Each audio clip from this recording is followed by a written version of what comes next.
परम पूज्य राधा गोविंद गोस्वामी महाराज गुरु महाराज की जय। प्रभुपाद प्रिय राधा गोविंद गोसाई, जार चित्त सदा रमे भागवत माही। भागवत तत्व जेई प्रभुर मुखे सुने, कृष्ण प्रेम सदा ताहार हृदय स्फुरे। महाभागवत तुमी ग्रंथेर पूरक, तापित हृदय सिंचे कृष्ण कथोदक। कृष्ण कथा वर्णिते सदा रुचि जार, सेई पाद पद्मे मोर कोटि नमस्कार। प्रभुपाद प्रिय राधा गोविंद गोसाई, जार चित्त सदा रमे भागवत माई। तो प्रभुपाद के बहुत प्रिय हैं राधा गोविंद गोस्वामी महाराज, और उनका जो चित्त है वो हमेशा भागवत में रमण करता है। एक समय ऐसा हुआ था, प्रभुपाद जब लेट नाइट यहाँ आए थे वृंदावन में, तो वृंदावन में जो ब्रह्मचारी आश्रम था उसमें एक रूम की लाइट बहुत लेट नाइट तक जल रही थी। तो प्रभुपाद ऐसे ऊपर देखे तो लाइट जल रही थी, तो तमाल कृष्ण महाराज साथ में थे। तो उन्होंने बोला कि शायद कोई ब्रह्मचारी लाइट चालू रख के सो गए हैं, बंद करना भूल गए हैं, तो मैं जाके उसको मतलब बंद कर दूंगा या बोल देता हूँ, ऐसा कुछ करके उन्होंने कहा। तो प्रभुपाद ने बोला नहीं नहीं, वो राधा गोविंद है जो भागवत पढ़ रहे हैं इस समय। मतलब राधा गोविंद महाराज से भागवत को अलग नहीं किया जा सकता, और भागवत से राधा गोविंद महाराज को अलग नहीं किया जा सकता। तो इसलिए जार चित्त सदा रमे भागवत माही, वो हमेशा श्रीमद् भागवत में रमण करता है उनका चित्त। और ऐसे चैतन्य चरितामृत में आता है कि भागवत का श्रवण भागवत के मुख से होना चाहिए, हर किसी के मुख से श्रवण नहीं, मतलब भागवत नहीं सुननी चाहिए।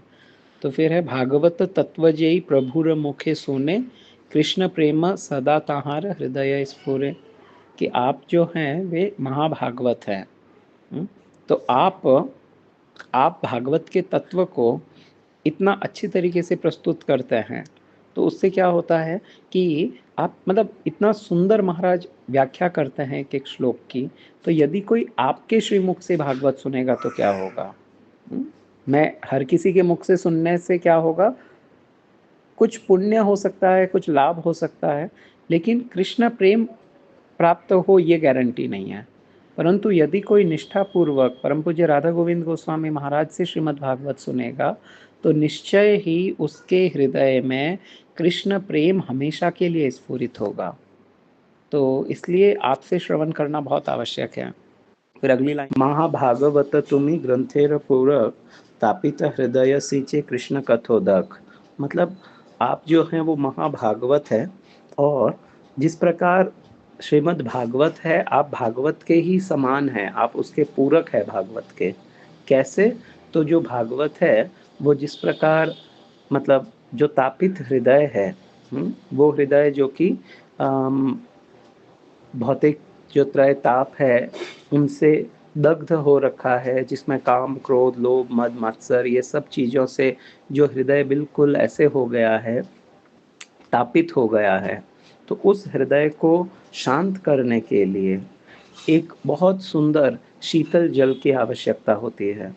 और महाराज आप अपनी कथा के द्वारा वो शीतल जल उस हृदय तक पहुंचाते हैं, और इससे वो हृदय बिल्कुल शांत हो जाता है। जैसे गर्मियों में खेतों में जो मिट्टी होती है वो बिल्कुल सख्त हो जाती है, लेकिन वही जब खेती करने के लिए पानी दिया जाता है तो वो पानी आते ही उस पूरी सख्त मिट्टी को बिल्कुल सॉफ्ट कर देता है।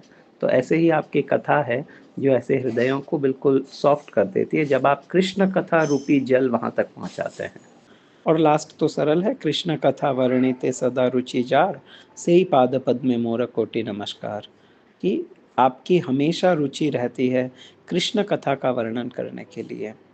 ऐसा लगता है महाराज जब कथा करते हैं तब ऐसा लगता है ये कंटिन्यू चलनी ही चाहिए, मतलब ये रुके नहीं। और इतना सुंदर भाव से महाराज एक्सप्लेन करते हैं सब चीज़ों को। एक समय गुरु महाराज मिलने गए थे राधा गोविंद महाराज से, जब महाराज आई थिंक मायापुर में थे, if I am not wrong, शायद मायापुर में थे, गौर पूर्णिमा उत्सव के समय। तो गुरु महाराज महाराज के रूम में जाते हैं मिलने के लिए।